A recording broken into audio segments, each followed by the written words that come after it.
कथा तो बड़े भाव से सुन लो इसको, बड़े प्रेम से। शास्त्र कहता है कि जितनी एकादशी होती है 26 की 26 एकादशी का अगर आप वर्णन करेंगे, 26 की 26 एकादशी का यदि आप स्मरण करेंगे तो एक एक एकादशी का अगर नाम स्मरण करें तो कितना कितना सुंदर। चैत्र के महीने में 2 एकादशी, कामदा पाप मोचन, बैसाख में 2 वरुथनी मोहिनी, ज्येष्ठ महीना अपरा निर्जला, आषाढ़ योगनी देवशवनी, श्रावण महीने की कामिका पुत्रदायिनी, भादो महीने की अजा परिवर्तनी, अश्विनी महीने की इंद्रा पापकुशा, कार्तिक महीने की रमा प्रबोधनी, मार्गशीर्ष मास की उत्पन्ना और मोक्षदा, पौष महीने की सफला और पुत्रदा, माघ महीने की परतिला और जया, फागुन महीने की विजया और आमल की एकादशी, अधिक मास की पद्मनी और परमा। कितने सुंदर नाम है। अब इस नाम से पहचान करो कितनी सुंदर नाम। अब नाम इतना सुंदर है तो एकादशी कितनी सुंदर होगी। अब एकादशी इतनी सुंदर होगी तो जिस दिन तुम व्रत करोगी एकादशी का तो तुम कितनी सुंदर होगी। मतलब भगवान कितने प्रेम से स्वीकारेगा कि इसका हृदय कितना सुंदर है। ऊपर की सुंदरता मत देखो साहब, व्रत करने से भीतर की सुंदरता। अब पहले कथा में कहा कि क्रीम की चमक 15 दिन रहती है, अच्छे कर्म की चमक जिंदगी भर रहती है। कर्म की चमक देखना है हमें, क्रीम की नहीं। सबसे पहला नियम एकादशी व्रत का, सबसे पहला नियम है कि आप जिस दिन व्रत करो उसके एक दिन पहले भक्ति का संचार इस हृदय में कर लो। भक्ति का संचार इस हृदय में कर लीजिए। जिस दिन आप व्रत करो, जैसे एकादशी का व्रत कर रहे हो तो दशमी के दिन शाम का समय जब आवे, रात्रि जब होने लगे, शाम का समय आवे और रात्रि का आप जब भोजन ग्रहण करो तो उस भोजन में कोई ऐसा पदार्थ ग्रहण मत करिए जिस पदार्थ के कारण आपकी एकादशी बिगड़ जाए।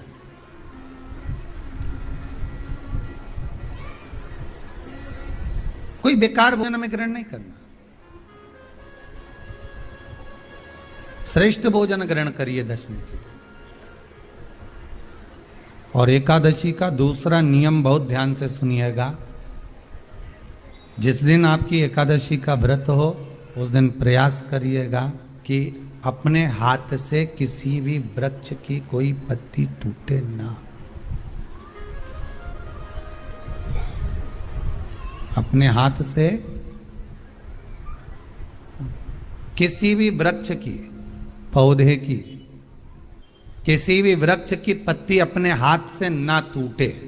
बहुत ध्यान दीजिएगा महाराज। एकादशी का ये दूसरा नियम है कि अपने हाथ से किसी पौधे की, किसी वृक्ष की, किसी डाली की कोई पत्ती टूटे ना, कोई पत्ती ना टूटे, इसका प्रयास करिए।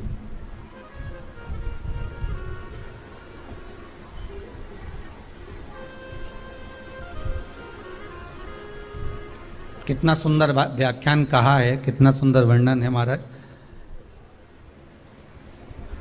कि मात्र एकादशी का व्रत कर लेने पर, मात्र एकादशी का व्रत कर लेने पर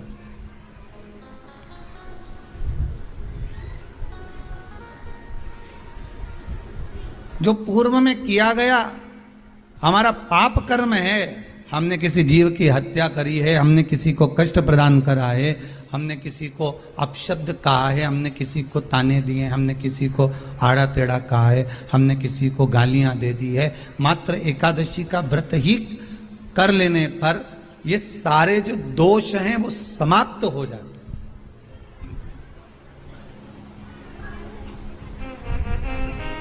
सारे दोष हमारे समाप्ति पर आ जाते हैं।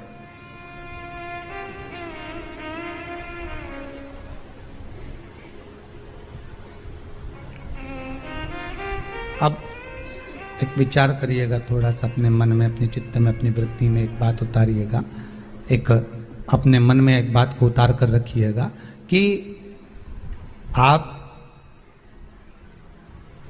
अपने पाप को, अपने पाप कर्म को जिस दिन छिन्न करने वाले हो, समाप्त करने वाले हो, अपने पाप को आप जिस दिन समाप्ति पर लेकर जा रहे हो, तो उसके एक दिन पहले आपको प्रसन्नता होना चाहिए कि नहीं होना चाहिए कि कल मेरा पाप कटने वाला है, कल मेरा पाप समाप्त होने वाला है,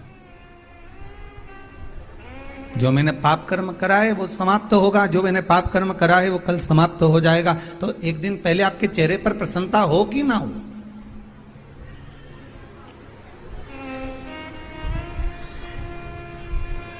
और चेहरे पर वो प्रसन्नता आपके आना चाहिए कि कल मेरा एकादशी का व्रत है, आज दशमी है, कल एकादशी का व्रत है, तो कल मेरी जब एकादशी का व्रत रहेगा तो मेरा ना जाने कितना कितना पाप, कितना कितना असत्य, कितना कितना झूठ, कितना कितना प्रपंच वो समाप्त हो जाएगा। इसमें मुझे प्रसन्नता हो, इसमें मुझे आनंदता हो।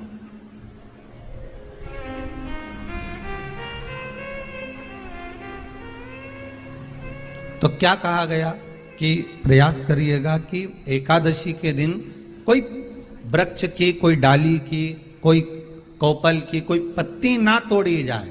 क्यों? तो कहा अगर उस पत्ती को हम तोड़ देते हैं, वृक्ष की पत्ती को या क्यारे में लगी हुई कोई डाली की पत्ती को हम तोड़ देते हैं तो एकादशी का पुण्य फल प्राप्त नहीं होता, एकादशी का कोई फल हमारे खाते में नहीं जाता, पुण्य फल प्राप्त। अब फिर भले तुम चाहे तुमने मोरदन खाया हो, चाहे तुमने फिर चिप्स खाई हो, चाहे तुमने फिर व्रत का कितना ही सामान खा गए हो और तुमने सोचा कि आज मेरी एकादशी है, तो फिर उसका कोई फल प्राप्त नहीं है, उसका कोई सुख प्राप्त नहीं है आपको, फिर उसका कोई आनंद प्राप्त नहीं है आपको, तो उसमें कोई आनंद की अनुभूति आपको नहीं मिल रही। को याद रखिए, गौदान और एकादशी, श्रीमद वल्लभाचार्य जी ने मायावत का खंडन करा था जगन्नाथपुरी में, और श्रीमद वल्लभाचार्य जी ने कहा था एकादशी मरने के बाद मत दो, एकादशी जीते जी दो। कहा था कि नहीं कहा था? जीते जी दान करिए। इसलिए जगदीश में, जगन्नाथपुरी में एकादशी उल्टी लटकी हुई है। करें आपने दर्शन? जगदीश में एकादशी को उल्टा लटकाया। क्यों? क्योंकि वल्लभ ने कहा कि एकादशी जीते जी दो। कई पंडितों कहते हैं तुम्हारे दादाजी मर गए, जब 12वें का दिन होता है ना तो पंडित जी संकल्प छुड़ाते हैं, दो एकादशी, बड़े बेटे ने 5 दे दी, छोटी बहू ने 3 दे दी, उसने 2 दे दी, उसने 2 दे दी, तो क्या तुम्हारे दादाजी भिखारी थे जो तुम्हारी एकादशियां लेकर जाएंगे? और तुम कौन होते हो दादाजी को एकादशी देने वाले? तुमने कौन सा इतने पुण्य कर लिए जो तुमने एकादशी दे दी? एकादशी के दान की महत्वता श्रीमद वल्लभाचार्य जी ने कहा कि कोई व्यक्ति अगर खटिया पर सड़ रहा है, पलंग पर तड़प रहा है, हॉस्पिटल में पड़ा हुआ है, तो निवेदन है कि उसको देखने जाओ तो अपनी करी हुई एकादशी में से 2 एकादशी का दान उसको तुरंत दे दो। क्यों? तो जिससे उसको मोक्ष मिल जाए, मरने के बाद नहीं। क्योंकि मरने के बाद तो वो 10वें के दिन, गरुड़ पुराण में लिखा है 10 दिन तक जीवात्मा घर की अटारी पे रहती है। कितने दिन? 10 दिन। 10 दिन के बाद जीवात्मा चली जाती है। कहां जाती है? उसको जहां जाना है। 3 दिन में उसको भोग भोगना पड़ता है जीवात्मा को। 3 दिन नरक का भोग भोगती है, उसके बाद स्वर्ग का भोग भोगती है। 18 दिन में ये प्रोसेस पूरी हो जाती है। कितने दिन? 18 दिन। 18 दिन के बाद में उस जीवात्मा को धान के खेत में पटका जाता है। किसके खेत में? धान के, चावल के खेत में। इसलिए कहते हैं एकादशी के दिन चावल मत खाओ। कहते कि नहीं कहते? और क्या कहते हैं? द्वादशी के दिन चावल खाना जरूरी है। एकादशी का पालना करना है तो द्वादशी को चावल का 1 ग्रास खाओ, तब द्वादशी को चावल खाओगे तो एकादशी लगेगी। चावल नहीं खाओगे तो एकादशी नहीं लगेगी। द्वादशी को चावल खाना जरूरी है। क्यों कहते हैं? क्योंकि धान के खेत में जीव को छोड़ा जाता है, उस धान के खेत में, चावल के खेत में जीवात्मा रहती है। उसको चिड़िया खाती है तो चिड़िया के रूप में जन्म लेता है, मनुष्य खाता है तो मनुष्य के रूप में जन्म लेता है। इसलिए एकादशी के दिन चावल नहीं खाया जाता, क्योंकि एकादशी के दिन हम चावल खाएंगे तो जीव हत्या का दोष लग जाएगा। फिर कब खाना है? द्वादशी के दिन। द्वादशी के दिन क्यों खाया जाता है? क्योंकि हम एकादशी के व्रत करे रहते हैं, और पहला घासा जब चावल का खाते हैं तो अपनी करी हुई एकादशी का पुण्य, जितने जीव हमारे मुंह में जाते हैं उनको उसका पुण्य मिल जाता है, और उनका फिर जन्म नहीं होता, वो तर जाते हैं, उनको एकादशी का भाग मिल जाता है। इसलिए कहते हैं एकादशी को चावल मत खाओ, पर द्वादशी को 10 दिन तक जीवात्मा है। और आपने एकादशी कब दान दी? बोलो जम के। 12वें के दिन, 13वें के दिन आपने एकादशी का दान दिया, वो मिली उनको? अरे बोलो अच्छे से। कई तो अभी तक कर रही होगी, हमारे दादाजी के निमित्त की कर रहे हैं, कर ले। फिर वही वाली बात आ गई, गुलाब के फूल में पानी जारी है। एकादशी के दिन शंकर भगवान को चावल का दाना चढ़ाना चाहिए कि नहीं चाहिए?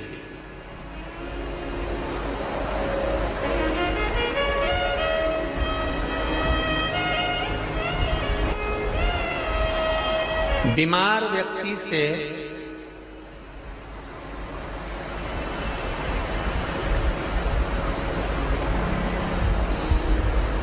कोई बीमार व्यक्ति है, बहुत रोगीला, उसको बहुत रोग है, शुगर है, बीपी है, थायराइड है, सब कुछ है उसको,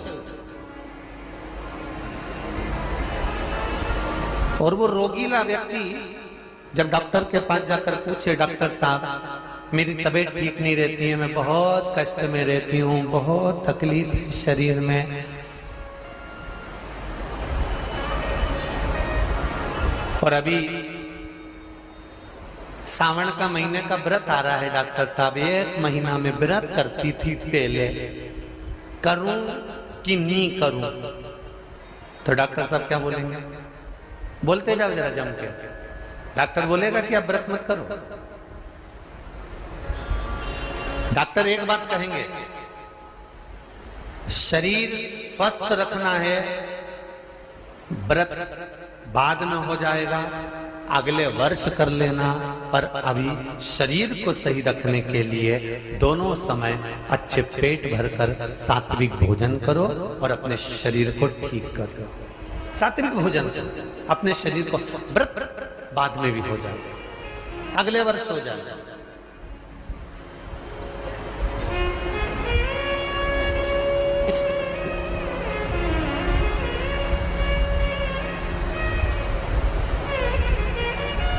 अभी तुम थोड़ा सवेरे 2 बिस्कुट ले लिया करो, सुबह नाश्ता ले लिया करो, भोजन ले लिया करो, फिर दोपहर में कुछ हल्का फुल्का लेकर थोड़ी थोड़ी देर में खाते रहना चाहिए। हो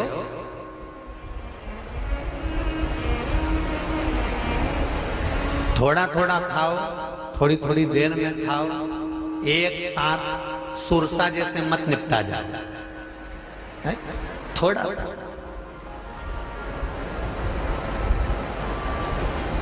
ज्यादा खाओगे और ज्यादा कमाओगे तो दूसरों को कष्ट नहीं होगा, कष्ट खुद को होगा। ज्यादा खाओगे अपाच्य हो जाएगा, रात की नींद उड़ जाएगी, शरीर में अच्छा नहीं लगेगा।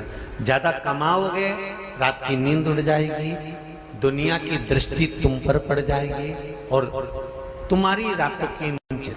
कमाओ भी उतना जितना खर्च कर सको और खाओ भी उतना जितना पचा सको।